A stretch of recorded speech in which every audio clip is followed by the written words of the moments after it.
जुड़ चुके हैं जेके आवाज़ न्यूज़ के साथ। और मैं आज इस वक्त हमारे साथ जो है डीडीसी काउंसिल के काउंसिलर जो डूंगी से मुंतखब हुए हैं, हमारे क्या कहते हैं खालिद चौधरी साहब।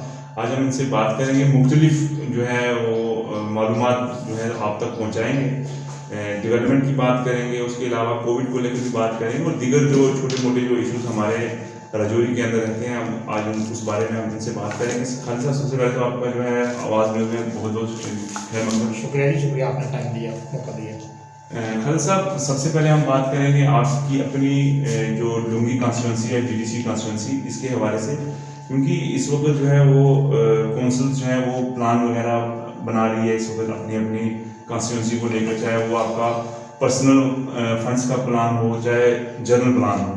तो सबसे पहले मैं यही आपसे जानना चाहूँगा कि जो आपका जो पर्सनल फंड्स जो है, जो गवर्नमेंट ने आपको अलॉट किया है पर्सनल फंड्स, उसमें आप किस तरीके से जो है अपने लोगों को जो है वो उनके काम जो है आप सर अंजाम दे रहे हैं या प्लानिंग जो आप कर रहे हैं, वो किस किस्म से कर रहे हैं?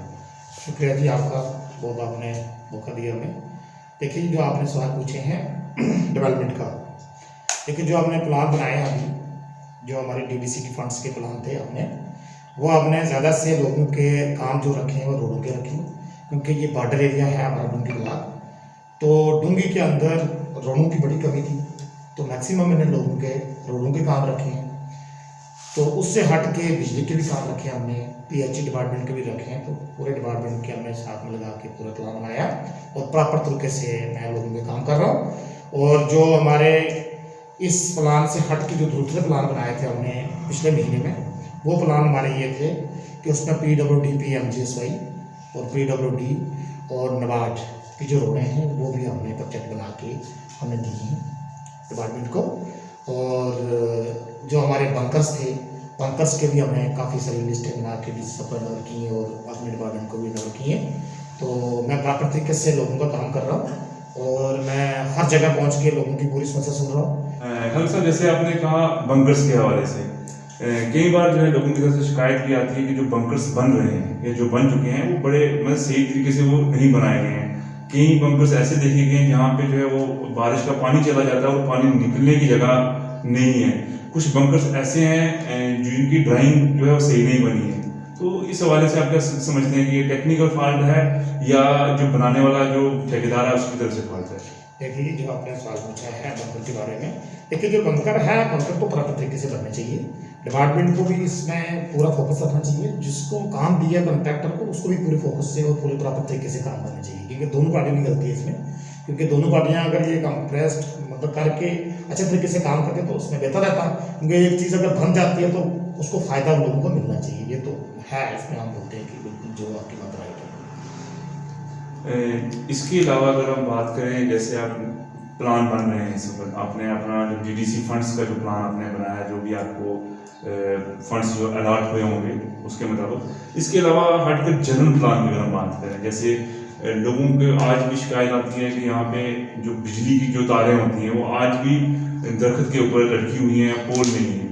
या अगर हम बात करें PHE की, आज भी लोगों के घरों में जो है 100% पानी नहीं जा रहा है, मतलब लोगों को जो है पानी नहीं मिल रहा है, या पाइप लाइन अभी तक पूरी तरीके से जो है यहाँ पे नहीं लगाई गई है। बहुत सारी चीज़ें ऐसी हैं जो मतलब कि होना बाकी हैं। उसको लेकर आपने मतलब महकमे के साथ आपकी क्या बातचीत रहती है, या कौंसिल के अंदर, जैसे क्योंकि अब आपकी कौंसिल भी है, चेयरमैन वाइस चेयरमैन सभी एक कौंसिल है आप लोगों की, तो कौंसिल के अंदर ऐसा कुछ चीज़ खास जो जिसे मतलब लोगों को, एक आम आदमी को पानी घर पे मिल सके? क्योंकि आज भी हम देखते हैं, जैसे ये बॉर्डर बेल्ट है आपका डूंगी का, हम देखते हैं यहाँ पे मैक्सिमम हमारी जो औरतें जो हैं यहाँ की, वो बावड़ी से पानी लाती हैं।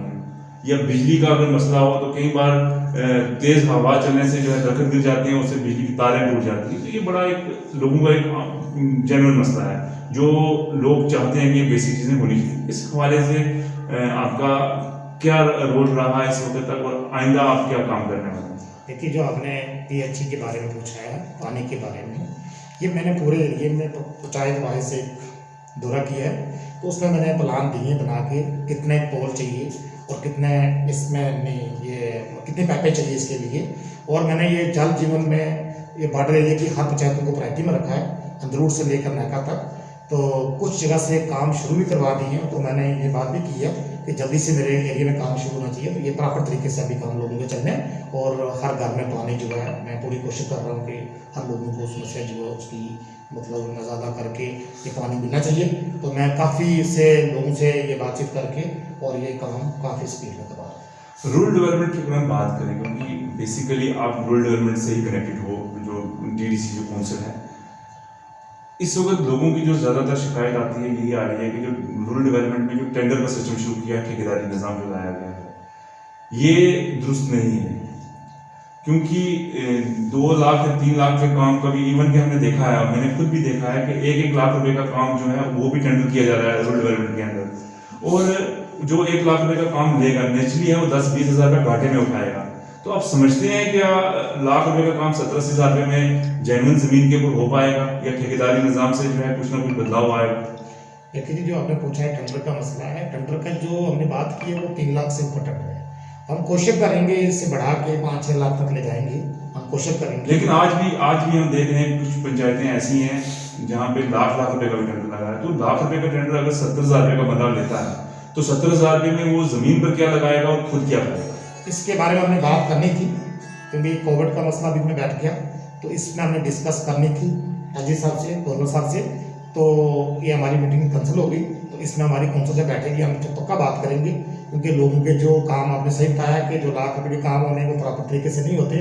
तो इंशाल्लाह मैं तो यहाँ बैठा हूँ अपने एरिया में डीडीसी बन के, तो मैं पूरे प्रॉपर तरीके से लोगों के काम करवाऊंगा। और मेरी ये सरकार के पेश मतलब मैं ये रखता हूँ दावा के मतलब जो टेंडर वाला सिस्टम है ये ख़त्म किया जाए, क्योंकि टेंडर जो है ये एक बाहर का कंट्रैक्टर आके टेंडर डालेगा, जब यहाँ का डालेगा तो कंट्रैक्टर का अलग तरीका होता है काम करने का, तो आम पब्लिक का अलग तरीका होता है। उसने अपना घर का काम रखना होता है, तो उसके घर का काम है तो उसने प्रॉपर तरीके से काम करना है, तो फर्क तो है। तो इसमें ज़रूर हम सरकार से बात करेंगे और इंशाल्लाह मेरे काम जो है मैं अपने एरिया में में और प्रॉपर तरीके से काम होगा, ऐसे कोई गड़बड़ नहीं होगी। सबसे इम्पोर्टेंट अगर हम तालीम की बात करें इस वक्त, क्योंकि बॉर्डर बेल्ट भी है और डिग्री कॉलेज हमेशा से जो है यहाँ की मांग भी रही है और डिग्री कॉलेज मिल भी गया, लेकिन अभी तक बदकिस्मती से डिग्री कॉलेज का काम शुरू नहीं हो पाया। क्योंकि आप यहाँ के काउंसलर भी हो और आपकी जो है पहली ड्यूटी बनती है डिग्री कॉलेज को लेकर कि बच्चे यहाँ से जम्मू या रजौरी की तरफ ना जाएँ, बल्कि यहीं अपने गाँव में ही 11वीं करके यहीं पे वो कॉलेज ज्वाइन करें। तो कॉलेज में डिले किस चीज़ का हो रहा है? देखिए हमने 3 मार्च को डीसी साहब का यहाँ पे विजिट करवाया था डोंगी ब्लॉक में। हमने डीसी साहब को लाया था यहाँ पे कॉलेज वाले एरिया दिखाया था। तो डीसी साहब ने कहा था कि मैं जल्दी से इसको शुरू करवाऊँगा। तो मेरी यही कोशिश रहेगी कि मैं अपने सिस्टम में यही देख रहा हूँ कि जल्दी से जल्दी काम शुरू हो। तो मैं इसमें पूरी जद्दोजहद कर रहा हूँ कि इसमें ही जल्दी से जल्दी काम शुरू हो, तो लोगों के बच्चों की तालीम जो हो जाता है यहाँ पे तैयार हो जाए, क्लासें लग जाए। उसमें क्या है कि दूर दराज के बच्चे हैं, जो बॉर्डर एरिया के लोग हैं, उनको बड़ी दिक्कत आती है। तो मैं डीसी साहब को रिक्वेस्ट करता हूँ आज की डेट में कि वो मैं उनको लेटर लिखता हूँ आज की डेट में, और मैं जनाब इस पर पूरा फोकस करता हूँ और जल्दी से जल्दी काम शुरू होगा। कोविड इस वक्त दुनिया के साथ साथ हिंदुस्तान और हिंदुस्तान के साथ हमारे जम्मू कश्मीर रजौरी के अंदर बड़ी पैमाने पर क्या फैल रहा है, पूरी जकड़ कर रखा हुआ है कोरोना ने इस वक्त हमारे। हर दिन अगर हम देखें तो ऐसा कोई दिन नहीं जिस दिन जो है वो डेथ नहीं हो रही है। हर दिन 200 से ऊपर केसेस पॉजिटिव आ रहे हैं। डोंगी ब्लॉक के लोग जो हैं वो बड़े खामोश मजाज लोग भी हैं। तो इस हवाले से मतलब एज डीडीसी आपने मतलब लोगों के पास जाना या एडमिनिस्ट्रेशन से मुलाकात करनी या हॉस्पिटल में क्या कुछ रहा है इस हवाले से? देखिए जी, हमारा जो डोंगी ब्लॉक का एरिया है इसमें तो मेरे हर जगह कनेक्टिविटी लोगों से मेरी रहती है। सरपंच पंच आम जो लोग मेरे वोटर लोग हैं, तो आम पूरी आराम से मैं बातचीत करता रहता हूँ। तो काफ़ी सारा हमने यहाँ पे मतलब रखा है, क्योंकि शांति का टाइम चल रहा है, क्योंकि ऐसा मसला तो अभी तक कोविड का हमारे एरिया में नहीं आया। और मैं बीएमओ मैडम को भी जो इसकी स्टेटमेंट लेता रहता हूँ कि हमारे एरिया को कोविड का मसला है, बताइए हमें। तो उन्होंने कहा आपको मसला ही नहीं है, हमारे रजौरी में आया नहीं अभी तक। तो बीच में दो बंदे आए थे, वो ठीक हो गए हमारे। तो मैं लोगों से ये रिक्वेस्ट करता हूँ कि अपना घर में खुद ख्याल रखें। ये कोविड एक बड़ी बीमारी है, इसमें बच के रहना है। इसमें लोगों ने खुद हमारे लोगों ने ये पिछले हफ्ते मैंने एक न्यूज़ में आपको ही आपने हमारी न्यूज़ एक बनाई थी, उसमें कहा था, उससे काफ़ी फर्क पड़ा लोगों को। और मैं लोगों के बीच में रहता हूँ ज़्यादा, तो हमारे इलाके में काफ़ी मतलब डिस्टेंस और ये सैनिटाइज़र और मास्क लगा के लोग चलते हैं। तो मेरी यही आवाम के आगे पूरी पब्लिक के यही मैं रिक्वेस्ट करता हूँ कि अपना अपने घरों में खुद ही ख्याल रखना पड़ेगा, खुद अपना ख्याल रखना पड़ेगा। मुगल रोड की बात करें, रजौरी पुंछ के लिए बड़ी इंपॉर्टेंट मानी जाती है मुगल रोड, क्योंकि मुगल रोड जो है पीर पंचाल के दोनों डिस्ट्रिक्ट को कश्मीर से जोड़ती है। और गुज़श्ता साल जो पिछला साल गया उसमें भी कोरोना की वजह से उस रोड को बंद रखा गया।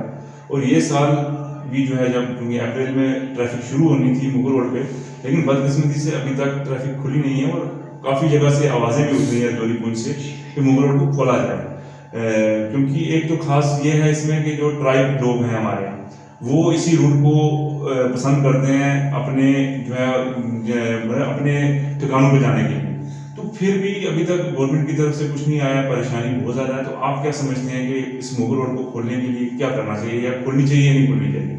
देखिए जी, आपको बड़ा ये इम्पोर्टेंट सवाल है, क्योंकि इसमें रजौरी और पुंछ में मैक्सिमम जो इस टाइम जो बकरवाल लोग हैं, हमारे बकरवाल बिरादरी के लोग जो हैं, इनका जो है सिस्टम 6 महीने यहाँ रहता है और 6 महीने कश्मीर रहता है। इनका भेड़ बकरी और घोड़े और अपना ये सामान जो इधर से लेके जाते हैं वहाँ पे, इन लोगों को अभी काफ़ी सारी प्रॉब्लम हो रही है। यहाँ से ये लोग, कुछ लोग जम्मू से होते हुए श्रीनगर जा रहे हैं। तो मैं एडमिनिस्ट्रेशन को, रजौरी डीसी को और पुंछ डीसी साहब को कहता हूँ कि ये जल्दी से जल्दी इन लोगों की रोड जो है ये मुगल रोड खोली जाए, क्योंकि मुगल रोड कनेक्टिविटी जो है इसकी रजौरी पुंछ के साथ है।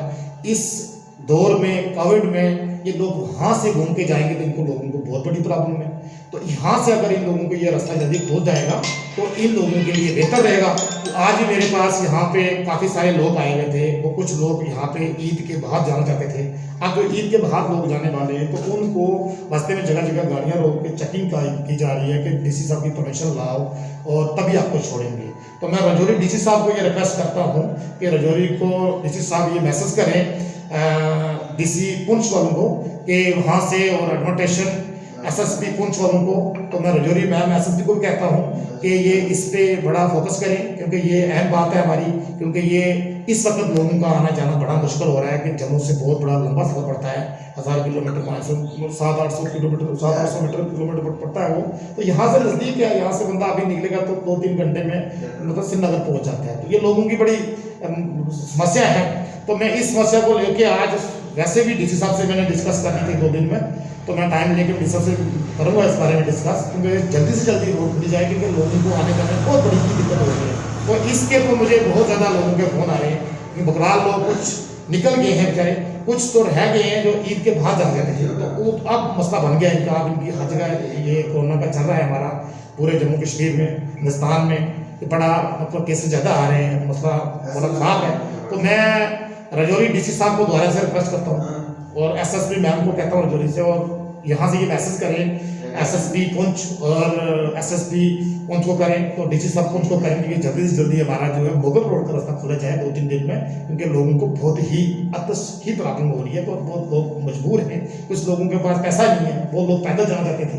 अब वो किसी के पास 1000-2000 रुपया बजट है तो वो जम्मू से उसको 10,000 रुपया लगता है। तो ये भी बड़ी समस्या है लोगों के लिए। 10,000 रुपया बड़ा है, इस वक्त कोरोना वायरस है, इस वक्त बैंक मजदूर का काम बंद है। तो मैं इसी पे बात खत्म करता हूँ। तो मैं इस पर पूरी कोशिश कर रहा हूँ कि ये जल्दी से जल्दी रोड खोली जाए। ईद जो हमारी ये थी, ईद बड़ा त्यौहार होता है, लोगों ने बड़े ईमानदारी से रोज़े रखे हैं, हमारे नमाज़ें पढ़ी हैं, तरावियाँ पढ़ी हैं। मैं पूरी आवाम ढूंगी को, रजौरी कंस्टिट्यूंसी 14 डीडीसी की जो है पूरी आवाम है, तो मैं इनको मुबारकबाद पेश करता हूँ। क्योंकि रोज़ों में एक बात थी कि हमारे लोग रोज़ा रखते थे तो घर में ज़्यादा रखते थे, क्योंकि रोज़ा रख के बाहर अंदर नहीं जाते थे, कम हो जाते थे।